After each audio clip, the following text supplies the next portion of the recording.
Halo, Assalamualaikum warahmatullahi wabarakatuh. Terima kasih yang selalu setia nemenin saya, dan kebetulan hari ini saya ada di Starbucks. Bukan di Starbucks ya, di Pacific Cafe. Pacific Cafe ya. Bagaimana kabarnya hari ini? Musim dingin ya.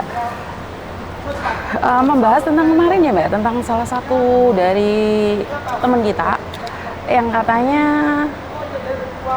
membayar 65 juta dan mendapatkan job. Sebenarnya saya bukan mau membahas itu ya, dari awalnya kan mbaknya itu bukan mau cerita tentang pekerjaan pacarnya itu yang dari Indonesia mau ke sini. Dia membahas tentang sebenarnya satu hal. Apa? Dia mau menikah sesama Indonesia. Kemarin saya sudah bahas, cuman belum tuntas karena tidak adanya waktu, dan kebetulan hari ini saya lagi jalan-jalan dan bawa kamera. Sekalian saya jelaskan ya. Menikah sesama Indonesia apakah bisa Miss Yuni di Hong Kong? Bisa, karena kan cuma nikah aja. Tapi kamu kalau statusmu di Indonesia adalah janda, sekali lagi kalau statusmu adalah janda, kamu bisa minta surat cerai yang ditranslate dalam bahasa Inggris. Jadi habis itu kamu daftar di merit register, di mana harus pakai paspor kalian. Karena kan kalian bukan penduduk tetap. Jadi kalian harus pakai paspor. Kalau kalian pingin mudah ya pakai pengacara. Tapi pengacara juga membutuhkan data-data yang lengkap ya, data-data yang lengkap. Seperti nama kalian, nama kalian, jenis kelamin, pekerjaan, terus alamat yang kalian tempati. Apakah kalian akan menempati rumah majikan? Atau kalian punya kos-kosan? Itu dibutuhkan juga alamat dalam surat pernikahan ya. Kan di surat nikah itu akan diberitahukan residennya di mana, alamatnya di mana. Jadi saat kamu menikah itu alamatnya di mana? Apakah kalian di hotel atau seperti apa?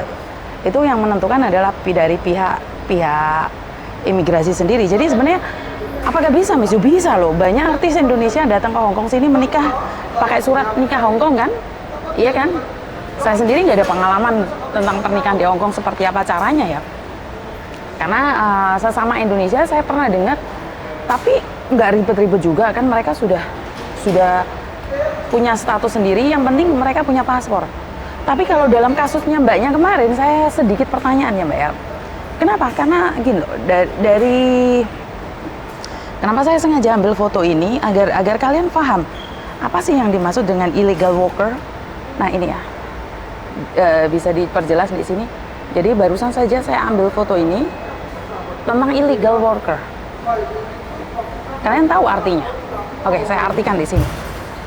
Oke, employer must be inspect valid travel untuk para pencari pekerjaan. Yang pastinya mereka tidak punya KTP Hong Kong dong. Jadi sebagai majikan atau sebagai bos di Hong Kong itu harus punya valid KTP-nya. Jadi harus memastikan bahwa para pekerja itu adalah memiliki KTP Hong Kong. Ini yang pertama.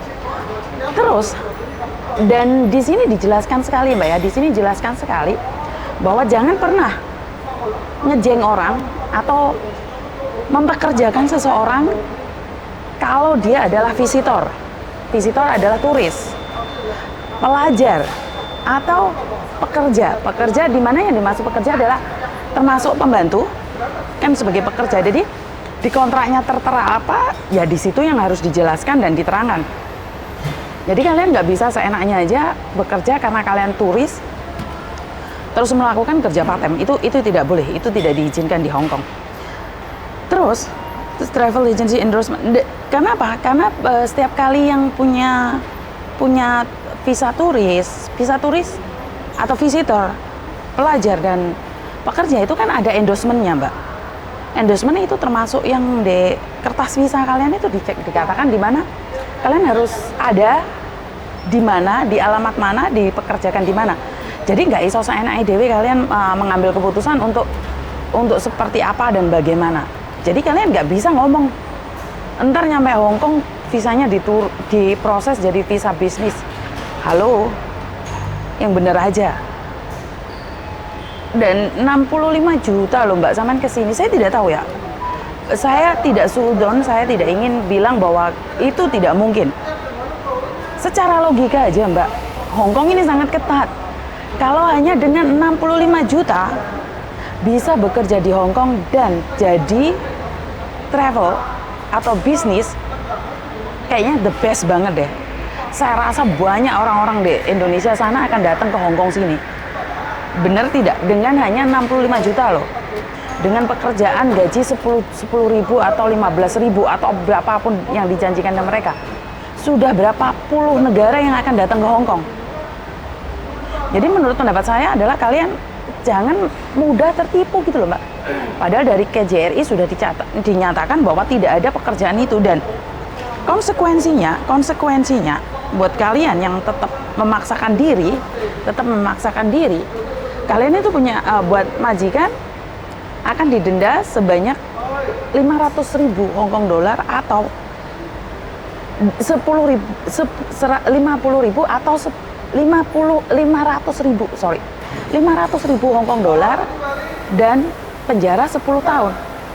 Jadi kalau kalian nggak percaya dengan saya, nggak percaya omongan saya, kalian bisa telepon ya. Secara langsung kalian bisa telepon di mana nomor teleponnya adalah 28241551.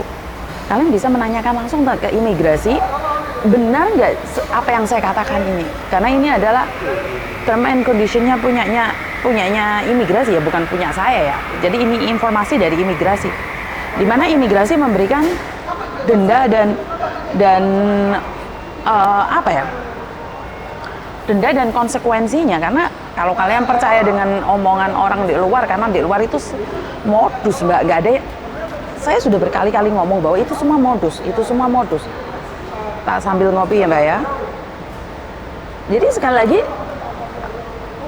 sudah berapa orang sih yang kena terjebak? Akhirnya kalian di sini overstay. Sorry, tak nyeruput kopi dulu.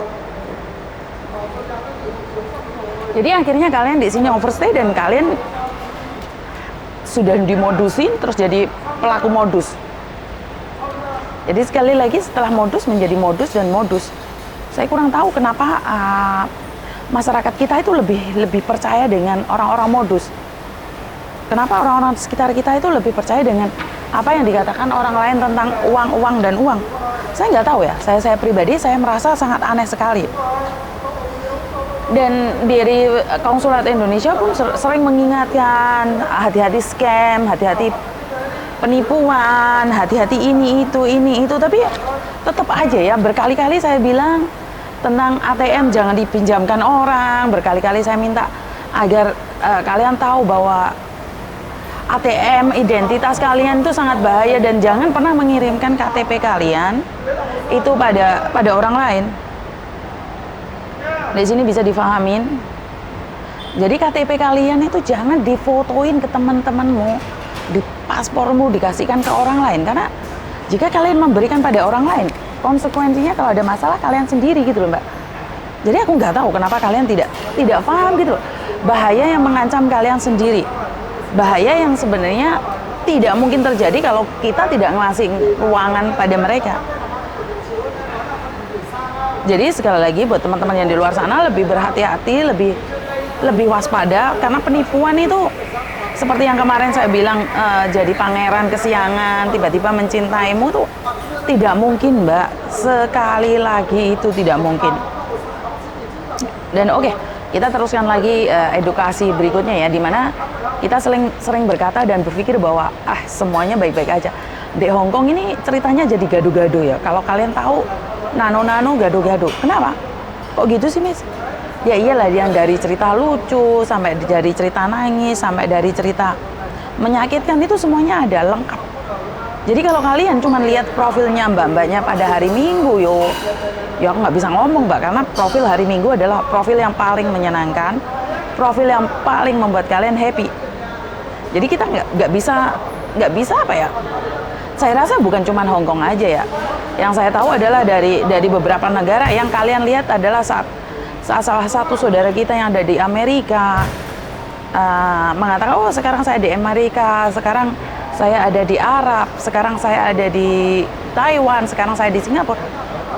Orang di sekitar kita itu membayangkan hasilnya tanpa mereka membayangkan prosesnya. Jadi jarang yang mau tahu dan peduli yang mana prosesnya itu seperti apa. Kalau yang saya tahu proses di Hong Kong aja wes, nggak usah yang kemana-mana. Yang di Hong Kong aja gimana sih Mas? Yang di Hong Kong itu loh Mbak, tahu sendiri kan yang di Hong Kong gimana? DPT itu sampai berbulan-bulan, sudah dapat pekerjaan di cancel, ganti majikan, sudah ada visa turun, tiket ada, karantina ada, majikannya jahat, nyampe sini cuma seminggu 2 minggu di interminit. Jadi tanpa putus asa, bagi yang sudah di interminit putus asa ya selesai, urusan kita sudah selesai, kita udah nggak ada hubungan lagi. Tapi bagi mereka yang tetap berjuang, tetap gigih mempertahankan perjuangan mereka akan tetap bertahan ya. Jadi nggak putus asa. Kenapa? Tidak jarang sebagian dari kita berusaha, berdoa, tapi tetap gagal terus. Ya wis nasib saya, misalnya saya itu nggak ada peluang untuk bisa kaya, yo enggak mbak. Itu ujian bagi saya. Saat kalian tidak bisa sukses, mungkin bukan di sini catatan kalian, mungkin catatan kalian bukan ada di Hong Kong. Jadi mungkin kalian punya catatan di tempat lain. Kenapa kok Miss Yuni bilang ada catatan di tempat lain? Iya mbak, kalau kita ada catatan di tempat lain, mungkin rezeki kita bukan di Hong Kong. Dan jangan salah, banyak orang gagal itu menjadi lebih sukses dibandingkan dengan teman-temannya yang selama ini biasa-biasa aja. Kenapa? Saat gagal kita berusaha mbak. Saat kita gagal berusaha, kita tetap memperjuangkan. Bukan berarti kita gagal, selesai, dan bye. Namanya itu pecundang. Buat kalian yang saat ini diuji dengan majikan yang tidak baik, yang saat ini di interminit sama majikan, karena yang penting kalian sudah usaha, bukan karena kalian di interminit karena nantang ya. Kalau kalian di interminit karena nantang ya sulit. Saya nggak bisa ngasih solusi ya, namanya nantang. Sekarang pekerjaan mana sih mbak? Siapa sih yang suka ditantang? Bapak ibumu aja kalau ditantang marah kan? Bener nggak? Jadi kalau bapak ibumu ditantang pasti marah juga. Bahkan saya itu pernah nantang ibu saya, ya dikebui beneran, aku nggak dia dikasih makan beneran kamu. Semua makanan dikunci. Kenapa? Saya dulu sempat benci sama ibu saya, kenapa memperlakukan saya seperti itu. Tapi sebenarnya adalah baik buat saya. Biar saya itu nggak tamak. Biar saya tuh tahu diri di mana batasan-batasan. Dan bersyukur. Jadi kalau saya bandingkan dengan tetangga saya yang kaya, wah, yo ngeluh mbak. Tetangga saya semuanya kuliah, saya cuma lulusan SMP.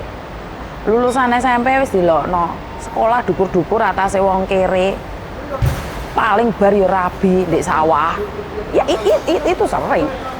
Tapi ibu saya percaya dengan pendidikan, ya tidak menjanjikan saya jadi pegawai ya. Ibu saya sadar banget bahwa pendidikan itu tidak menjanjikan menjadi pegawai.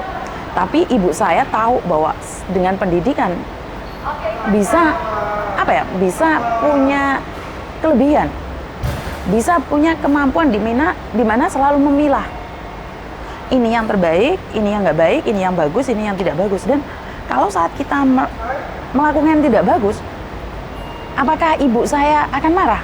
Oh enggak, ibu saya selalu bilang, ibu sama ayah saya itu sangat open mind ya. Kalau ibu saya masih sedikit kampungan ya, maksud saya adalah tidak begitu open mind, tapi bapak saya, ayah saya itu open mind banget, dimana bebas tapi terbatas.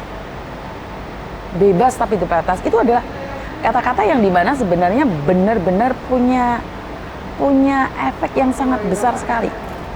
Dimana ayah saya selalu bilang up to you, kamu bisa melakukan apapun yang kamu mau, tapi resiko ditanggung sendiri. Saat itu kalau nggak salah waktu saya ada di mana ya, waktu itu pokoknya saya nggak ada di rumah deh. Dan kebetulan saya punya pacar deket banget, terus ayah saya selalu bilang, oke, kamu pacaran sama dia deket banget, hati-hati. Saya bilang, ya ini nganu iki saudon iki anu. Ya kita nggak tahu apa yang akan terjadi. Ayah saya selalu bilang seperti itu. Apa salahnya saya mengingatkan? Wah nesu, sebagai generasi muda delingno wong tuwek nesu mbak, gak seneng aku. Akhirnya apa? Ayah saya bilang satu yang benar-benar saya pakai di hati saya. Ayah saya bilang apa? Perempuan dan laki-laki deket itu nggak ada masalah. Tapi ingat, jangan kalau terjadi apa-apa yang disalahkan setan. Kok ngono ya? Iya. Karena laki-laki dan perempuan deket, tubuh menjadi panas dan menjadi nafsu. Yang bener ya. Iya, berawal dari pegangan tangan, ciuman, akhirnya masuk kamar. Masuk kamar apa salah? Nggak salah. Selagi kamu nggak bunting. Wah ini mendalam ini. Aku bilang sama ayah saya, mendalam banget ini. Iya, kenapa? Kalau kamu sudah bunting dan kamu belum menikah, tahu nggak resikonya apa? Satu, nggak usah bilang tentang aib dulu. Satu, yang menanggung risiko total itu kamu sendiri. Yang sakit itu kamu sendiri. Cuman mikir, lu kan ya nggak punya anak toh. Ayah saya jelaskan sekali lagi. Iya, mungkin sekali 2 kali nggak punya anak, tapi namanya sekali ketagihan. Waduh, kajiannya ayahku semakin dalam, semakin saya tidak suka. Dan satu hal, saat kamu bunting, yang merasakan sakit paling dalam itu bukan aku, tapi kamu sendiri. Karena kamu sendiri yang bunting, kamu sendiri yang gembol bayi itu, dan kamu sendiri yang masuk rumah sakit. Loh, saya sebagai orang tua, bapak ibu itu cuman kasihan, bisa kasihan, tapi bisa berbuat apa? Saya mikir, bener juga ya kalau saya bunting, masuk rumah sakit, melahirkan, jangan bicara aibnya dulu, bicara tentang sakitnya dulu. Saya cuma mikir, oh benar. Dan waktu itu kenapa saya benar-benar paham yang dikatakan ayah saya, karena saya terjadi sesuatu kecelakaan ya Mbak ya, di mana ibu saya sudah melarang saya naik sepeda motor. Nah, dari rumah saya itu saya sama teman saya cewek, di tengah jalan saya gantian sama cowok saya. Waduh, saya gantian sama cowok saya. Setelah itu di jalan hampir nyampe rumah, saya bilang sama ibu saya, pas bilang sama teman saya gantian lagi karena saya tidak ingin suatu ketahuan tetangga. Itu sebenarnya intinya adalah saya takut ketahuan tetangga. Akhirnya saya tidak takut sama ibu saya takut sama ketahuan tetangga, terus jadi buat jibiran. Saya ganti sepeda motor, tidak lama saya kecelakaan Mbak. Kecelakaan, dan kalau nggak saya sini pundak saya tuh retak, dan karena saya dari kecil pakai kacamata ya, dari SMP pakai kacamata. Yang kecelakaan itu saya bukan takut karena darah yang mengalir atau karena luka ya. Saya takut banget sama ibu saya. Dan kebetulan di bank saya kan ayah saya ngasih jatah, jadi saya ada uang sendiri gitu loh. Sepeda motor itu tak dandanin dewe Mbak. Waktu masih kecil ya saya. Sepeda motor tak dandani dewe, pulang itu aku nyantai.